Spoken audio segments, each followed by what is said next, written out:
videos which you saw just now was simulated and animated by me using the Python programming language.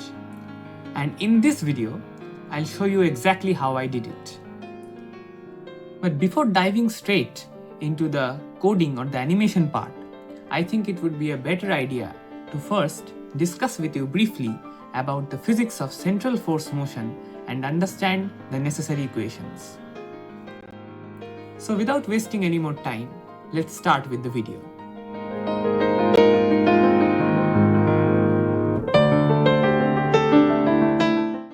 Okay, so first let's start with the basics. I will just quickly go through them. Starting with central forces. So what are they? To understand central forces, we actually need to first understand a type of coordinate system which is used in 3 dimensions. One coordinate system is very familiar to everyone, that is the Cartesian coordinate system, which has the x, y and z axis. But here it is actually much of a better idea to use the spherical polar coordinate system, or in short we can call it the spherical coordinate system. So here is the picture of the spherical coordinate system. To actually understand the coordinate system, we need the reference of the Cartesian coordinate system, that is the x, y, z coordinates. There is a radial direction that is known as the r cap direction, and there are 2 angular directions. One is the theta cap direction, it is measured from the z axis, and another is the phi cap direction, which is measured from the x axis. So the 3 coordinates of the spherical polar coordinate system is r, theta and phi. We will use this coordinate system explicitly in our calculations because it makes lives easier. A force which has the form given here, F vector equal to F of r, r cap. What does this signify?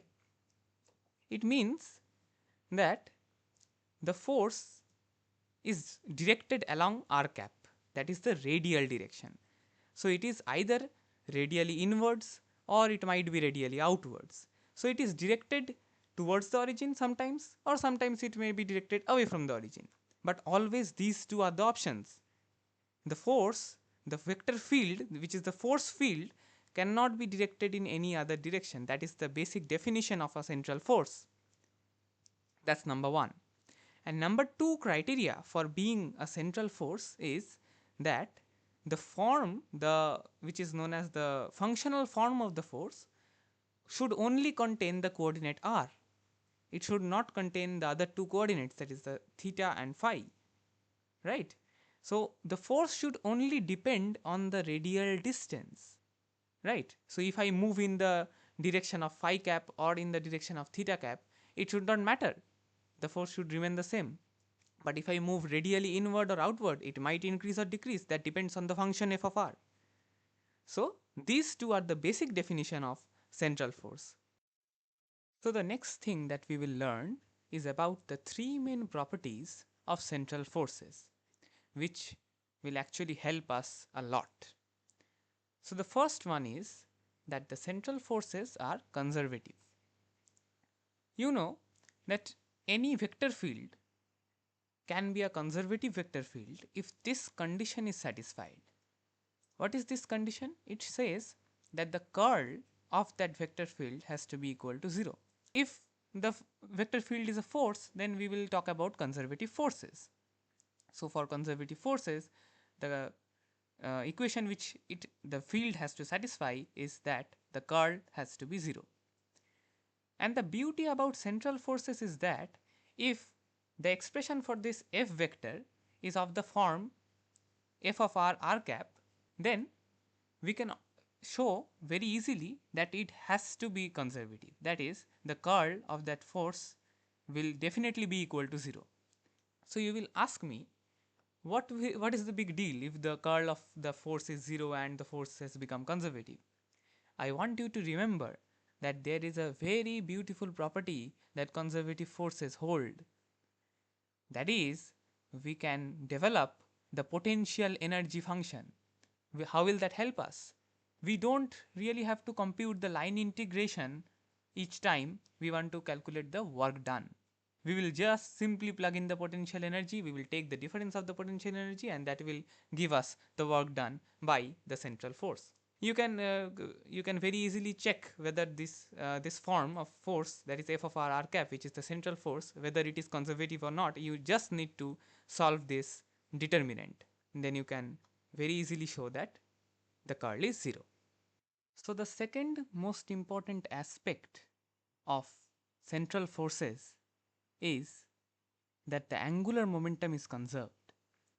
Imagine a particle which is moving under the influence of a central force.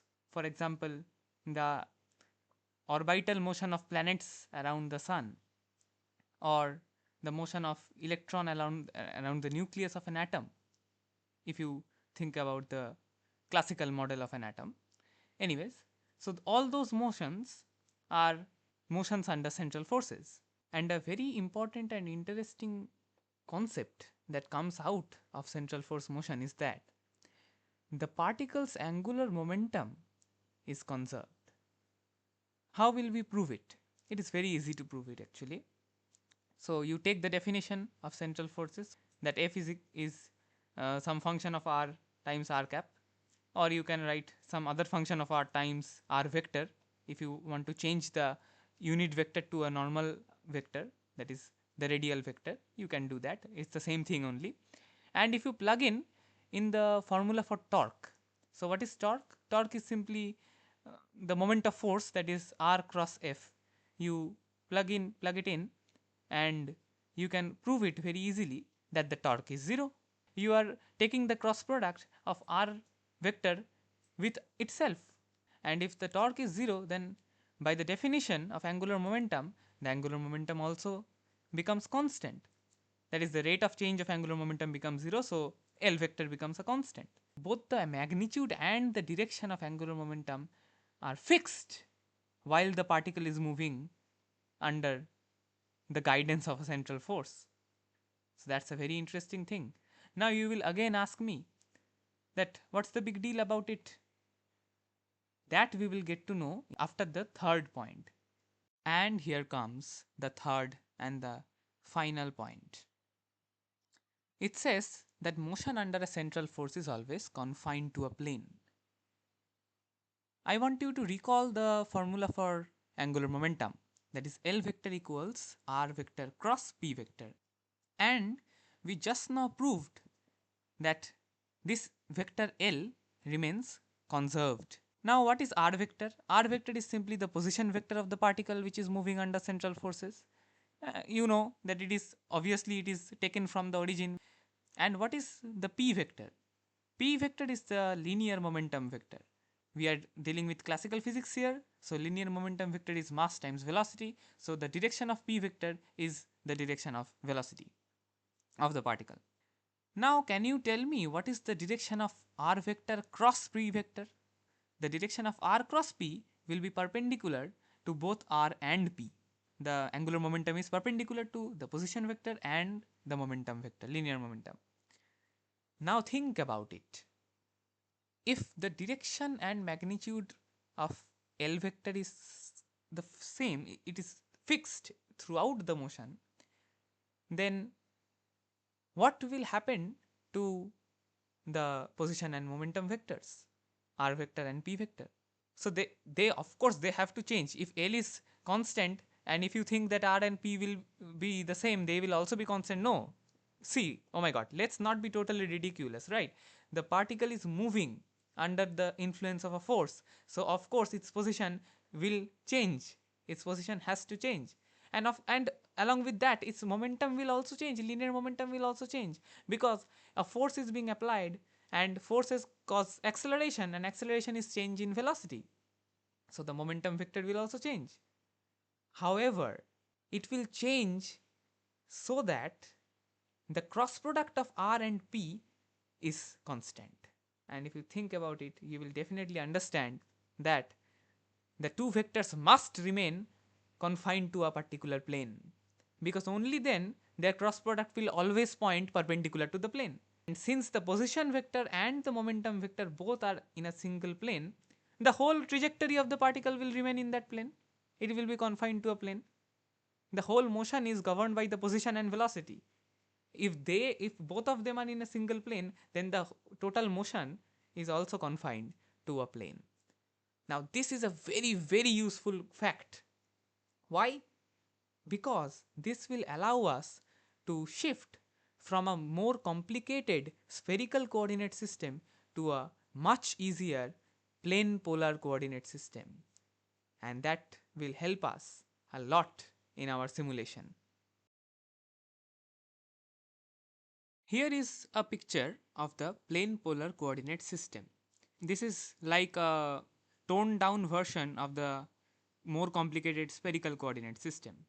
It has the r vector, that is the position vector of the point P, which you can see, and the direction in the direction of r vector is r cap, which is the unit vector along the direction of r vector. Theta, on the other hand, is the angle made by the position vector with the positive direction of the x axis, and theta cap is the unit vector along the direction of increasing theta. So in total we get two coordinates r and theta. One very important point to note here is that in the plane polar coordinate system, the unit vectors r cap and theta cap are not fixed like which we had in case of the Cartesian coordinate system. The unit vectors x cap and y cap were fixed in place, but here the unit vectors r cap and theta cap move with the particle. So of course their magnitudes don't change because they are unit vectors, but the direction of both of them change according to the position of the particle. Here is something which is absolutely familiar with you all. So these two expressions are the expressions for velocity and acceleration in the Cartesian coordinate system. So they can be simply calculated by differentiating the position vector. What is the position vector? R vector is x cap plus y cap. Now if you differentiate it with respect to time, then you will get x dot x cap plus y dot y cap, where the dot signifies the time derivative. And sure enough, in case of acceleration, we take another derivative, so that is dv dt, and we get x double dot x cap plus y double dot y cap. One interesting thing to note here is that while we are differentiating, we are actually treating the unit vectors x cap and y cap as constants. That is something we can do in case of Cartesian coordinate system, but we cannot do that in case of the plane polar coordinate system, because I just now told you that in case of that coordinate system, the unit vectors, even though they are constant in magnitude, they are not constant in direction. Now if we somehow manage to calculate the variable unit vectors, which are the r cap and theta cap, in terms of the constant ones, which is the I and the j cap, or in other words you can say the x cap and the y cap, then we can actually calculate, or rather derive, the expressions for velocity and acceleration in the plane polar coordinate system using a little bit of algebra. Now in this video I don't actually want to waste my time by going through the entire derivation, because the derivation is not actually required in this video, and I also don't want to make this video unnecessarily long. So I will just show a glimpse of it. You can note it down if you wish, but I will definitely show you the final results. Here are the expressions for the velocity and acceleration in plane polar coordinates. So v vector, which is the velocity vector, is equal to r dot r cap plus r theta dot theta cap, and the acceleration vector is r double dot minus r theta dot squared r cap plus 2 r dot theta dot plus r theta double dot theta cap. So these are the components of r cap and theta cap for velocity and acceleration vectors respectively.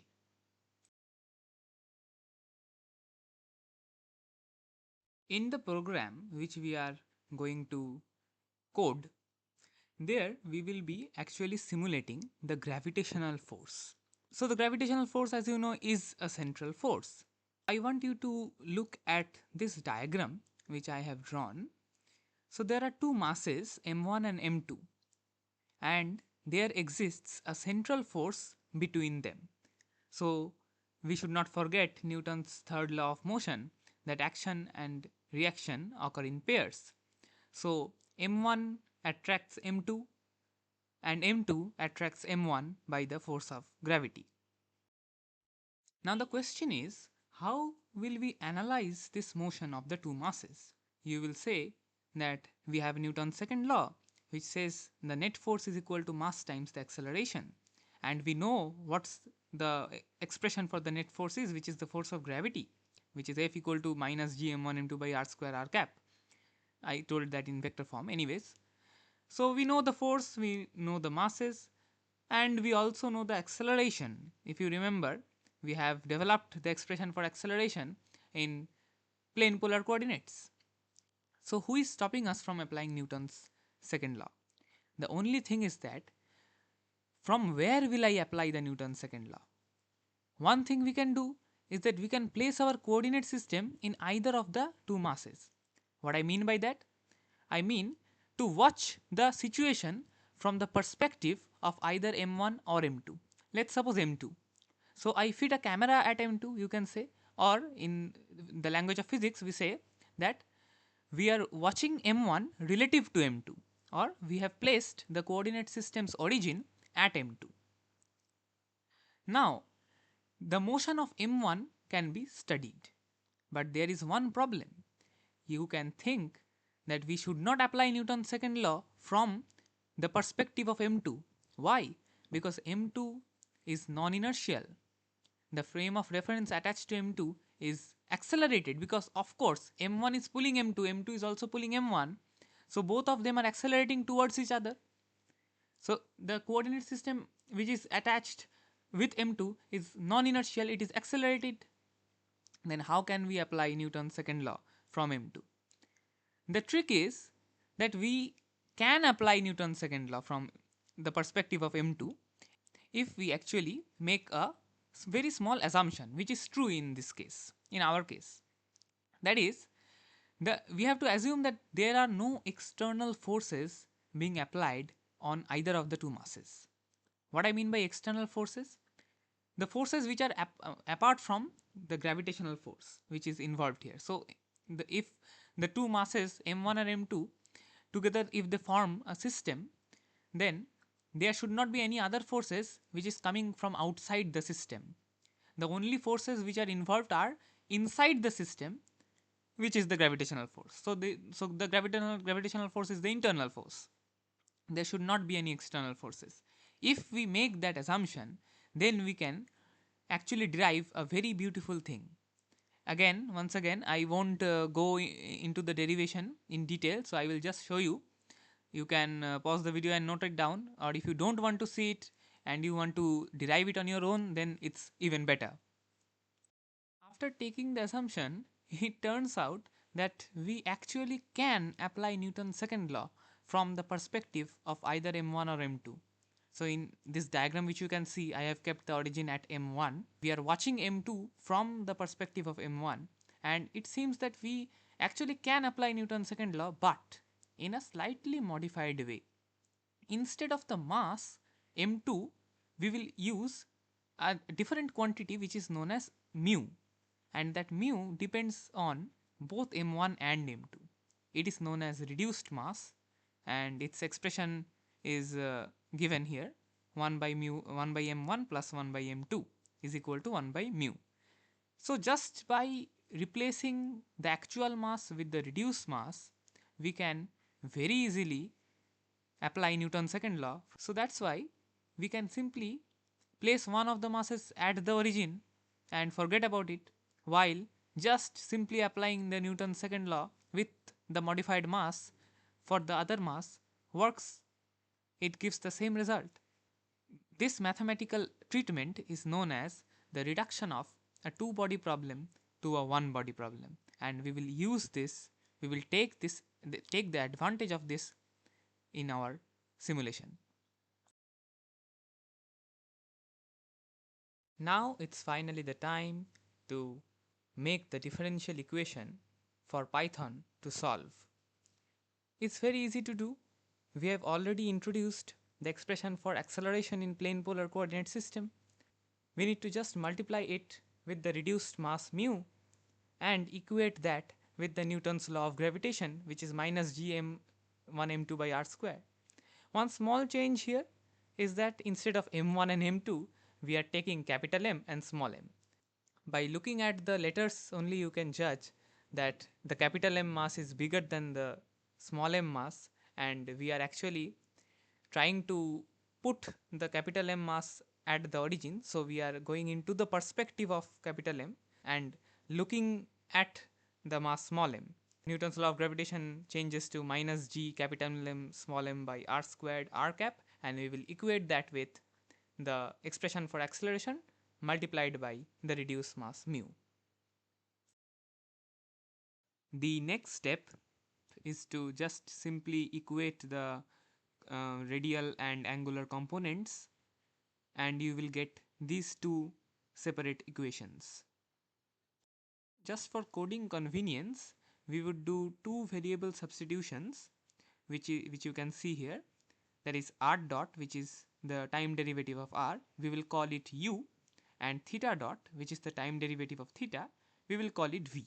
And we will put these substitutions into the two separate equations we derived just now. Here we go. These two equations which you can see in front of your eyes are the two differential equations which Python will solve numerically, and it will reveal the trajectory of the particle by the influence of a central force. These two equations may look simple, but they are actually tricky to solve them by hand or analytically. It can be solved. I am not saying that it cannot be solved. It definitely can be solved, and we actually do get a conic section, the equation of a conic, which you already know. But here we are actually trying to make Python do the job for us and calculate the solutions of these two equations. As this video has already gotten a bit longer than I expected, I have decided to continue the work in the second video. That will be the second part of this video. In this video, I have explained all the prerequisite physics, and in the next video, which I am going to upload it soon, I will directly go into the programming aspect. So thanks for watching. I will see you next time.